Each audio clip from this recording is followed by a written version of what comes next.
Hello, hello. Welcome for another episode of Market Leader Live. We got a special edition of the Author Spotlight today. We got my the man, the myth, the legend, my guy, Matt Manero on today. Matt, say hello to the people if you don't mind, please, sir. Hello, everybody. Happy Wednesday. Awesome. Awesome. I want to bring Matt in because, he's done books such as Grit. One of my favorites, what I have in my hand here right now is You Need More Money.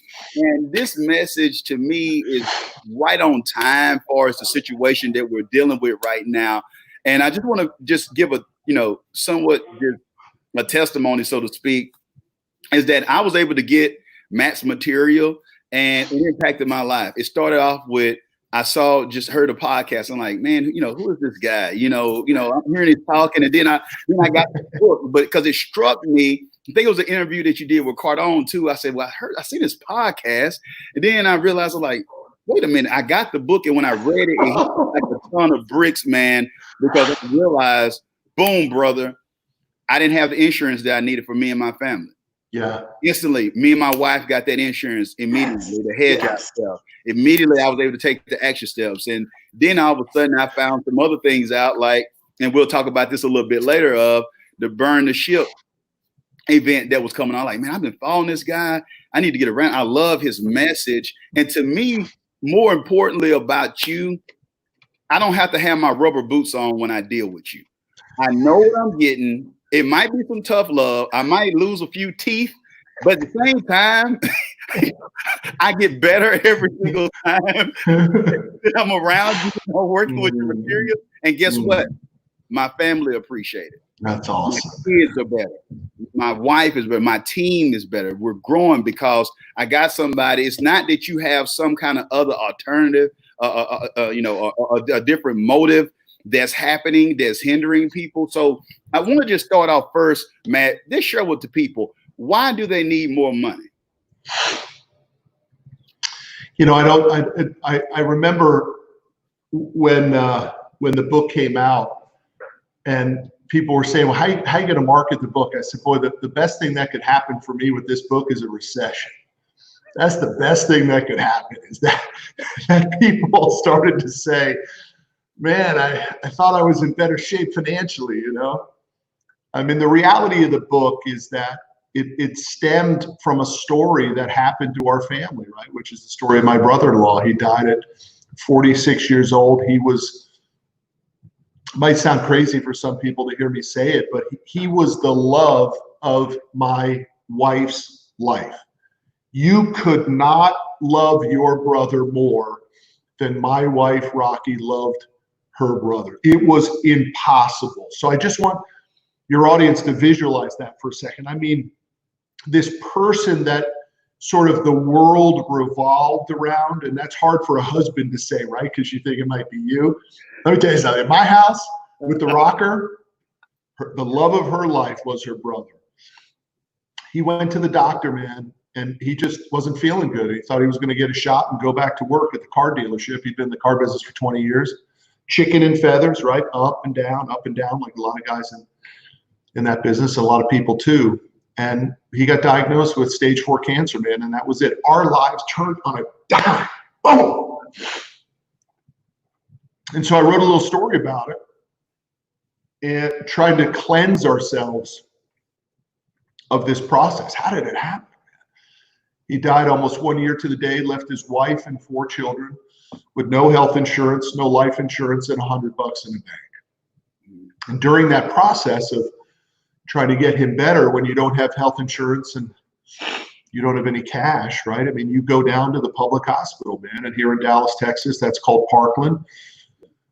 My little rocker would ride that elevator every day with the guys their feet are handcuffed and their hands are handcuffed and they're in orange jumper suits, man, because when you don't have insurance, you don't get the best care. And we covered all the bills, man, in an effort to try to get him better, and it just didn't work. So in writing the book, I realized that it wasn't just an isolated situation, my friend, that it was an epidemic, and that there are countless people in that same position, hard working. Guy went to work every day, loved his wife, loved his kids, lived a fairly clean life, up and downs, you know. I mean, he was no angel, but we all loved him. And yet he just didn't make the steps that would protect his loved ones. Forget about protecting ourselves. It's how do you protect the people that you love when something happens to you as the primary breadwinner? And he didn't take those steps. He used to say, man, I got time. I'll make up for it. You know, I know I'm behind. I'll make up for it.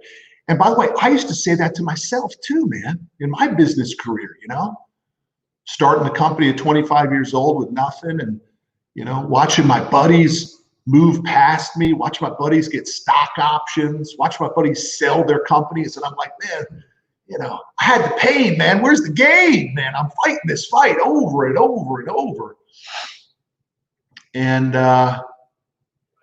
it didn't work out for him, man. And so, you know, I wrote a little story about it. The story got picked up, and the publisher came and said, hey, we'd like you to flush this out into a book. And that's how You Need More Money was born. And that book has helped tens and tens and tens of thousands of people now do even just some small steps, man, of strategic planning. And if nothing else, you know, getting insurance like we were just talking about. Like, my brother didn't have any insurance, life insurance. Could you imagine what that situation would have been like?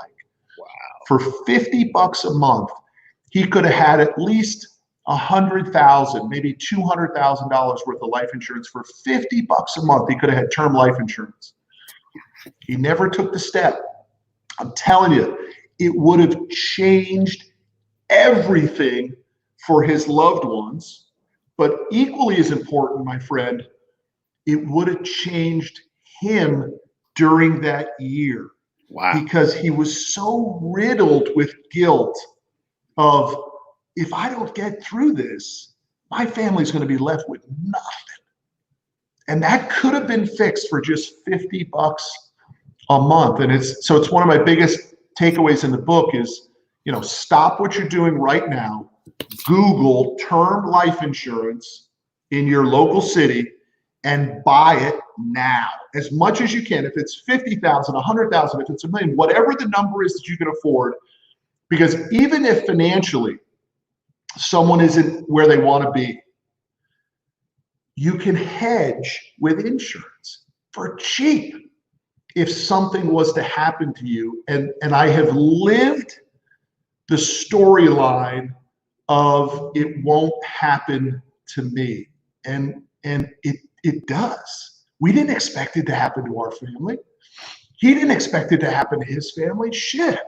He thought it was all going to be, you know, I'll just keep grinding and I'll make up for it. And it didn't work out. So, gosh, if nothing else happens from today, my friend, if your audience can do that and Google term life insurance in their local city, and get as much of it as you can possibly afford. It doesn't matter whether it's a little or a lot.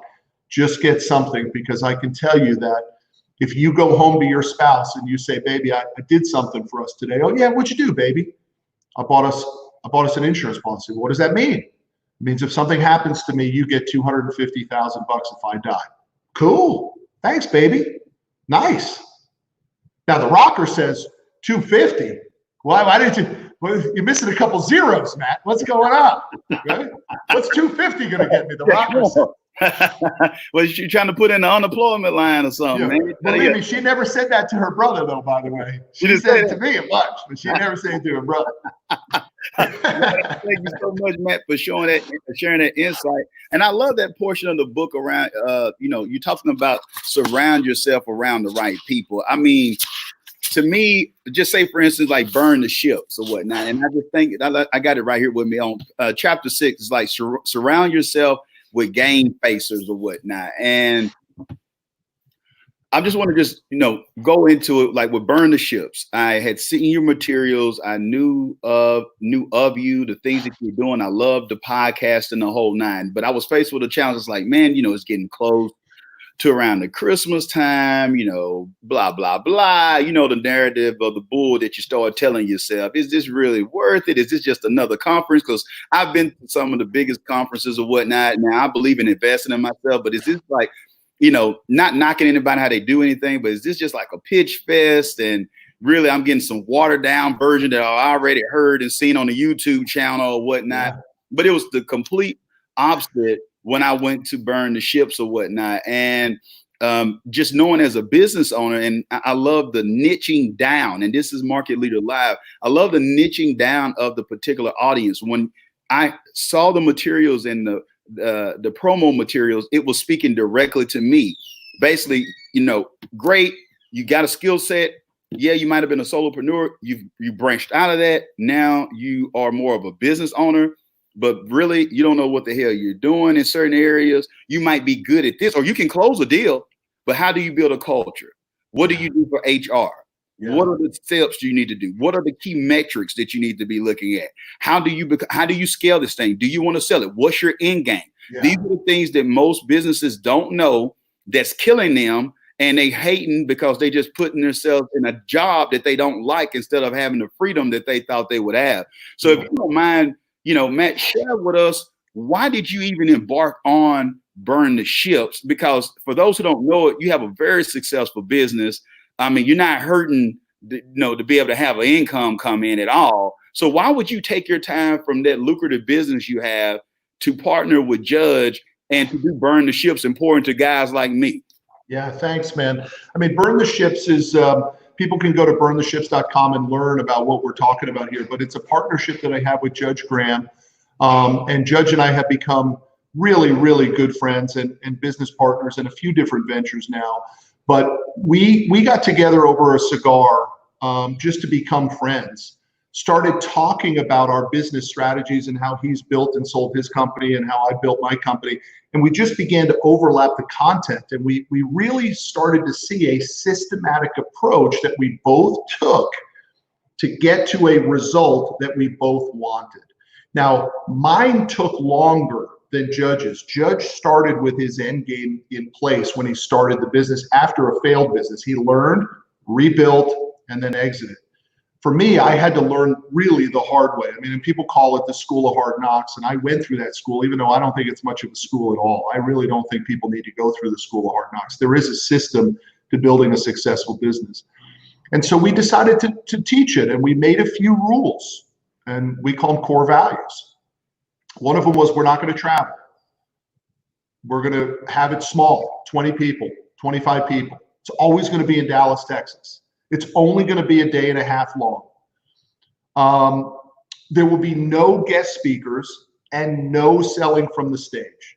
And all we will do for a day and a half is just pour into people and teach this. It's now developed into an 18-step process of how you can start a business and get that business to the end game that you want. Now, that end game might just be, I want to make a lot of money. I want to exit. I want to actually get out of the business, but still have the business run for me by developing an executive management team through the organizational chart development. And it's been a tremendous success. And we're going to keep doing it. In fact, Judge and I are working together today, strategizing what are the dates for 2020. Corona has screwed us up a little bit. We had to cancel our March event, and we moved that to May. And just today, we've now canceled our May event because I know people are concerned about travel and stuff like that, which is unfortunate, but we'll make up for it because we'll have 6 events between now and the end of the year to help people. It's small. It's always in Dallas. People can go to burntheships.com and learn more. But we really believe that we have a systematic approach, what we call teaching the language of business, that anybody can follow, and most people should follow, because most people are building their businesses the way I did, which is like survive. And that's not the way you do it, man. And then you know what happens when you're surviving? You start taking crappy advice from people who, just because they kind of think the way you think, so you don't feel so bad about your crappy business. Oh man, to your point a minute ago, you have to surround yourself with people who are way up on the food chain, man. They've achieved way more than you want. And we're so afraid to go to those people. We think those people are going to look down upon us, and they're not going to be friendly to us, and they're not going to unpack secrets, and they're not going to teach us, they're not going to be willing to help us. And I can tell you 9 out of 10 times when I've done that, I got exactly what I was looking for. They poured into me. They saw something in me. They helped me. And I wasted a decade, man, not doing that. I just small incremental little moves on the food chain, and all they did was prolong the success. And I made a choice that I was going to scale the business. And like we talk about in the boot camp, I mean, my business got to a certain level, which was successful after 18 years, but it still wasn't good enough for me.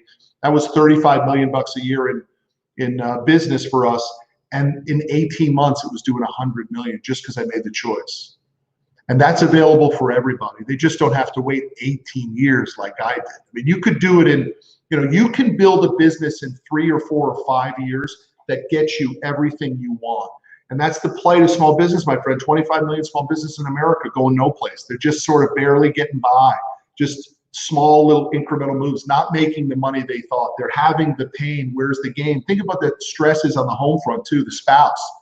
Hey, you told me it was going to work out, right? You said this entrepreneurial thing was going to be worth the risk and that you were going to make up for it. Where is it, baby? What's going on? And so Judge and I believe we teach that. I appreciate you bringing it up because it's probably the most passionate thing outside of our families that both of us are involved in right now. Man, and I appreciate you sharing that, and I wanted to dive deeper in that because we have quite a bit of entrepreneurs that listen to our content, or those even are authors that find themselves now going into the entrepreneurship journey or whatnot, whether it's creating courses or development. Now they have to get staff or whatnot.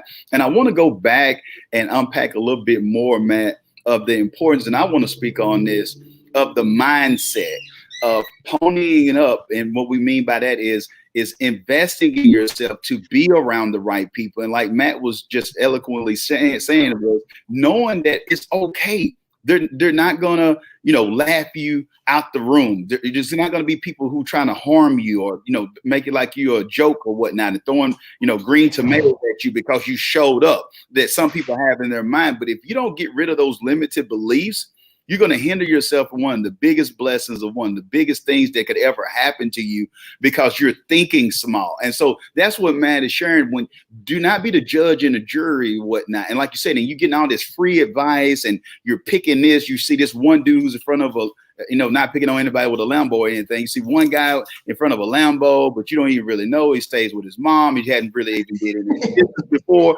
but you don't know that. You're just going by what you're seeing of the latest rap video. And so what stuck out to me is that you got to be humble. And for those who are listening, you got to be able to be teachable.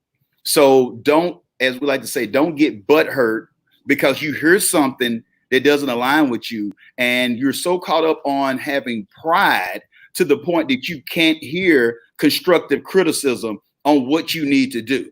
Because you want people around you to pat you on your head. You're a good boy, good job, good girl. You're doing awesome. Do you know nobody in your family has ever made $100,000 before? You ought to take some time off. Oh man, I mean, you don't have to be Warren Buffett or anybody. It's not all about money. It's not.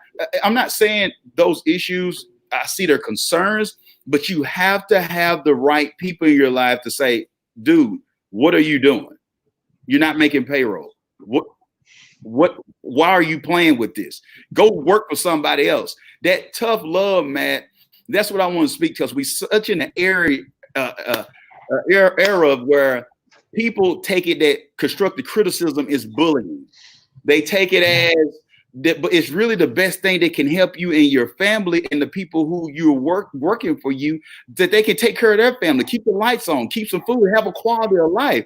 And so could you kind of speak to that, because you've done that yourself? So you're not speaking from a place of you're just a head honcho. You've never done it. You've invested in yourself during your career. You ponied up and got in the right rooms and been able to scale off relationships. So could you speak to that from your personal experience, Matt, how you've done the very things that you just shared that others should do? Yeah, look, it started with a value system as well. And I'm not here to say that making a lot of money is a value system that everyone should have, right? it is a part of my value system, and it has been reinforced by my ability to help people we care about and love about who need money. And I don't mind being that person who drops in and tries to help my brother-in-law get better, or pays for the funeral, or many, many, many other things that we've done because of it, because of that value system. But if that's part of the value system, then the only problem you're solving for is who has a lot of money. Like, verifiable, like who built a company and sold it and now doesn't have to work. Like, I want to talk to that guy. I don't want to talk to the guy at the networking event that hasn't done it, but knows maybe how to do it, so they become a teacher, right? No, I need to know, how can I get my piece of the pie? And when I started to get really clear on value system of, I need more money, how do I get it? It forced me to move up the food chain. And I was, like I mentioned earlier, I was flabbergasted at how many people, rich people, were willing to help me in my journey. If, like you said, I was willing to hear it, right? And then the second piece of that, which hopefully we can help people with today, is I was so disappointed that I waited so long because of fear and insecurity and lack of self-esteem. Let's be straight about it. A lot of it is lack of self-esteem. I didn't feel worthy of going to this person. And by the way, that usually doesn't get better the longer you're struggling in business, because the first thing they're going to say to you is, dude, where you been? What the hell's taking you so long to get here, man? You should have been faster, bigger, sooner. That's tough to hear too, man. And all of that just came by me falling on the sword and getting crystal clear that I've had the pain, I need more financial gain, and in order for me to get it, I got to dump the people that I'm with, and I got to go get it. Now, that didn't mean I dumped the people that didn't have it. It just redefined what I was looking for from them, right? Listen, man, I love my mother-in-law. She comes over all the time. But, you know, my mother-in-law lives on $1,400 a month on Social Security. But I'm not looking for that from my mother-in-law. You know what I want? I want my mother-in-law to teach my kids about the Bible and teach them how to be amazingly loving people and cook. She does all that stuff great, but she don't got no money. So I can't talk to my mother-in-law about money. Gosh, you talk to my mother-in-law about money and she's like, oh, money's a bad thing. Yeah, all right. Well, you and I won't talk about money then. But we're still going to talk about things that are important to both of us, but it's not going to be money. And that's what we don't do, my friend. We put a topic over a lot of different relationships, and I don't do that. I silo my relationships. So for example, in Burn the Ships, we talk about the power of niche, right? When it comes to books and helping an author get published, that's your lane. People need to talk to you about that. That's your expertise. And you can talk about a lot of other things. But if somebody wants to get a book published, they need to go to you on it. Now you make the decision of, outside of being great at publishing books for people, what else do I want to do? And then you got to go find that person in that lane. And I did a really good job of that. And I paid for some of those relationships. I don't want to be naive to the audience. Those are not always free. Sometimes you got to go to a Burn the Ships boot camp, or in my situation, I had to hire one of the best consultants in my industry. And he built out a structural roadmap to get my company from 36 million bucks to 100 million bucks. And he built it as a 3-year plan. And I paid him to build me that plan, and I executed on it in 18 months. He never had anybody execute that fast. But I saw the plan, I saw the goal, it aligned, let's go. And from that moment, by the way, you know, the company's much bigger than that now. But that changed everything, dude. It got rid of all that self-esteem issue and that lack of confidence. And it actually just poured gas on something. I just didn't have direction because I was so scared to ask for it. And I wasted a decade. I want to get that message crystal clear. I'm 51 years old. What I have achieved at 51, I should have achieved at 41. Because by the way, at 41, I'd still been in business 16 years. I started my company at 25 years old. Wow, man. I was in business 16 years at 41. Man. Man, and so what Matt is sharing with us is the importance. You have to get over that hump, and you heard him reiterate and share with you. It shouldn't have took that long, but if you don't get rid of that doubt, if you think wrongly, you have to go and get in the right rooms. You got to invest in yourself. But I see so many people. Okay, let's just say, for instance, man, I'm just using burn the ships as an example. I got so much value out of burn the ships that it's still going. Like I feel like it's just like I should just be on the retainer because the that I've gotten out of that, what I learned for the company. So, and to be honest, at the recording of this, for those who might be watching the rebroadcast or whatnot, checking out this podcast at another time, we're recording this during the time of COVID-19 and the coronavirus and all this type of stuff. But I was prepared because of burn the ships. Yeah. Now, I didn't know the COVID-19 was going to happen. I didn't know that, but I had already been preparing. And first, I was prepared in the mind. So when it was time to make tough decisions, when it was time to do the things that I need to do, I wasn't moving, slow and being a sloth. I had a sense of urgency. I was getting things in order. I was lining stuff up even before the new year had started up. So now all of a sudden, when I'm faced with difficulty, I'm able to be a wartime CEO because I got systems, just like what Matt shared. I had clarity of the vision. When I got clarity of the vision, it allows for me to accelerate towards the known goal. So when I'm able to do this, I'm like, okay, this is what we're going to do. We're going to crank this up. This show didn't even exist. So what we're going to do is get in front of the people, and we're going to do Market Leader Live. We're going to make sure that we come. We're going to create this. We got the systems in place to do what we need to do. Not to mention the relationships that I got burned the ships. Now, Matt and Judge is great, but you're in there with some other killers, man. Yeah. You're in there with some other people who, these is not the regular Jane and Joe's in there that you're in the room with. And so they're finding a way to pour into you. You're pouring into them. It's the law of reciprocity. And I got to give this little side note real quick. Some of the people that I met in that group, it has extended to the point now, not only have we done business with each other as well and helped each other out, how about our wives are even on doing a Bible studies together? We can coordinate. I can't give us credit for it. It just shows you the dimensions to when you're around the right people that we didn't know was showing up to Dallas or whatnot, that was in Grapevine and whatnot, eating some great barbecue or whatnot, that we were going to experience these type of relationships. And so I just thank you for sharing that, Matt. And then one other thing I just want you to talk about, Matt, could you share with us the importance of, we know about you as an entrepreneur, know about you as a business owner, but at the same time, when it comes to your wonderful wife, brilliant and beautiful wife, and then also I think your oldest son got into West Point, if I'm not badly mistaken, and still make time. I've followed and listened to you even doing Instagram Live where you might be at the games, whatnot, checking out the football games or whatnot, even lacrosse. So could you share the element too of family in your life as well, and how important that is, and why you take time to get your schedule where you need to be able to pour into them the way you want to? Yeah, that's again a little bit back to that value system. I was going to be present for my boys. I just knew that was just part of it, and my three personal values have been the same for a very, very long time. The reality is, I know I can be a good friend, but I know I can't be a great friend. And I know that might be weird for some people to hear, but like, I'm not going to remember your birthday, man.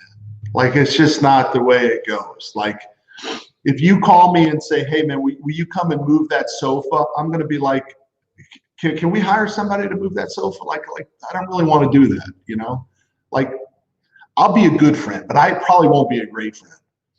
But I knew I needed to be a great husband to the rocker. She was going to demand that. And I knew that. And I signed up for that. We've been married 21 years. I signed up for that with her. I knew she was going to push me to be a great husband to her. And I was good with that. But I wanted to be a hero father. I wanted to be a father that those boys, when they were asked the question, who is your hero? I wanted them to say my dad, because when people ask me that question, the answer is nobody. I don't have a hero. It wasn't my old man. It wasn't my uncle. It wasn't a cousin. It wasn't a friend's dad who reached down. It wasn't a coach. Dude, when I look back on my early days, I don't remember anybody in that category. And I recognized that early, that I'm going to change that for those 3 kids. I got 3 boys.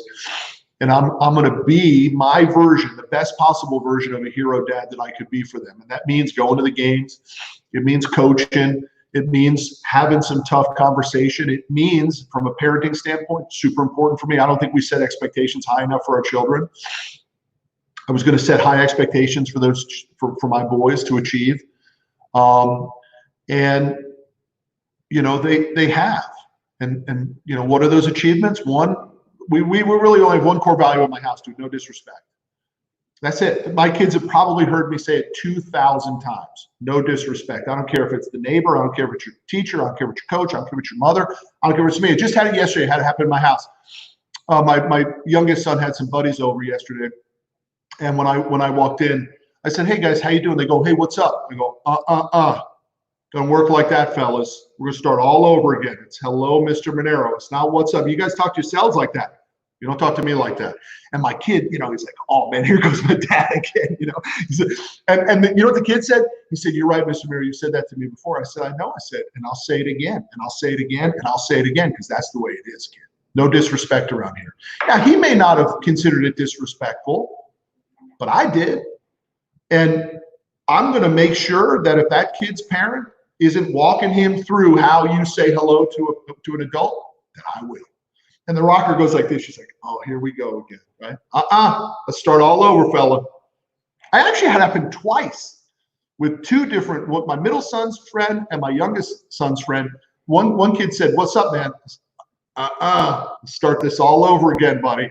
And you know, man, with a kid, you don't have to do it too many times. He'll never forget that again. He'll never talk to an adult like that again, unless he doesn't respect the adult, right?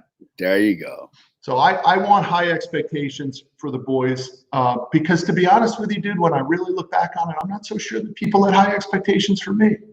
I really think if somebody said, "Hey, Manero, you're pretty good at this," I think I probably would have gone down that road, dude. I was lost for a long time. The only thing I knew is that I was going to be the boss and I was going to be a business guy. But outside of that, man, I don't remember somebody pointing me in direction. Do you remember anybody? Like, who would you say was your hero if you had to answer that question?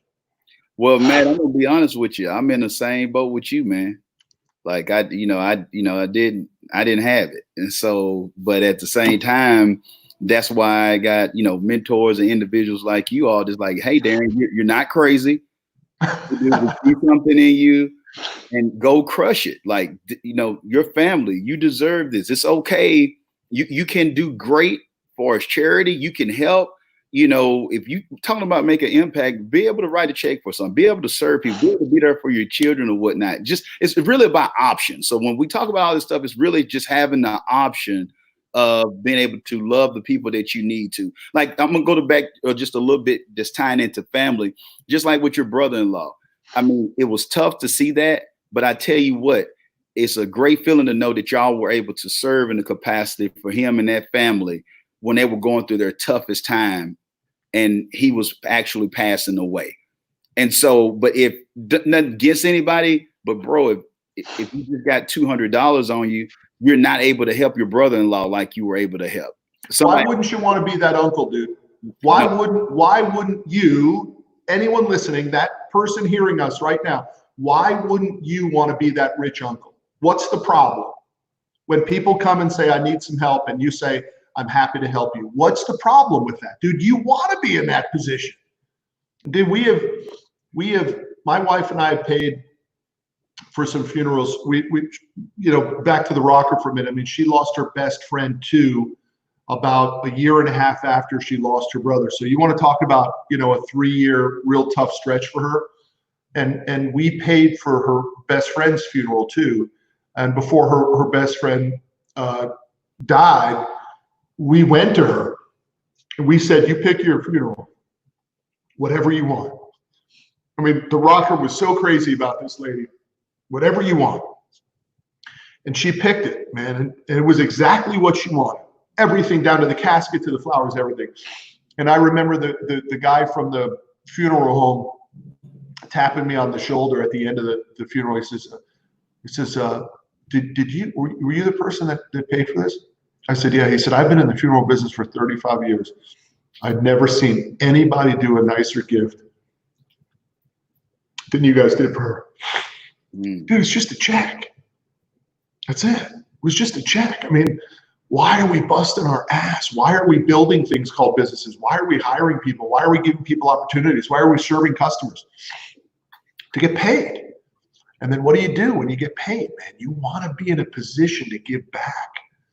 And we have been so fortunate on some of these checks, you know, and the way that we've been fortunate. And you know what? To tell you the truth, it's a lot like potential. When you do it, you sort of start to feel guilty that you're not doing enough of it, to tell you the truth. You know, you're like, who else can I help? And what am I waiting around for? What else can we do? What other programs can we put together? Who else can we help? Because to be frank with you, it's still been a little bit isolated for us, right? Closer family units. We haven't branched into unknown, right? Imagine what you could do. I mean, I always look at Tony Robbins. I think, you know, they've fed over 100 million people now. It started with him giving one turkey on Thanksgiving to a family in need. Now they've fed over 100 million people. I mean, that's pretty powerful stuff, man. But that don't happen without a few bucks. There you go. There you go. Man, Matt Manero, that's why I said the man, the myth, the legend. One, I think, and I didn't want to just say this while we're on air. I want to just personally just tell you, man, thank you for being a hero to me. Thank you for being a hero to me and my family. Something could have happened to me. My family wouldn't have been prepared. My business wouldn't be where it was if it wasn't a help. So I thank God for sending you into my life.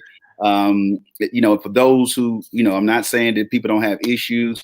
Race was never an issue. Where I was in my business wasn't an issue.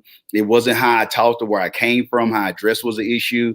It's like, basically, here's a kid that want to do something, that want to improve his life, and we're here to serve them. And so I want to encourage those who listen to this, do not get caught up in the race crap. Do not get caught up in the political mess. Don't get caught up in all this stuff. It's great people out there, but you have to be willing to step out of your comfort zone and get around the right people. So I just want to say on air, man, thank you for doing the book. Thank you for burning the ship. Thank you for taking time to pour in my life. So I just want to tell you, if nobody else don't tell you thank you, brother, I want to say thank you from the bottom of my heart. Thank you so much. Oh, dude, that's amazing. Thank you. And I mean, thank you for saying that, but also thank you for being in my life, man.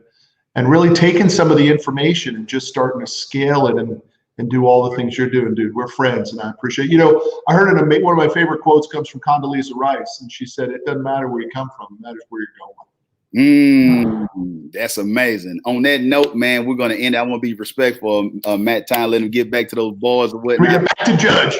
Get back to Judge or whatnot. Hey, but thank you so much, Matt. If you don't mind, I don't want to leave without this. How can the people, I posted Burn the Ships earlier, how can they get in contact with you, whether it's buying the book, whether it's connecting with you on social media, or even those business owners who can learn about your actual business as well or whatnot? How can they connect with you? Yeah, I mean, it's mattmanero.com. People can go and learn about it that way. Burntheships.com if they're interested in getting into our ecosystem from a business scale standpoint. And then the book, You Need More Money, is available on Amazon.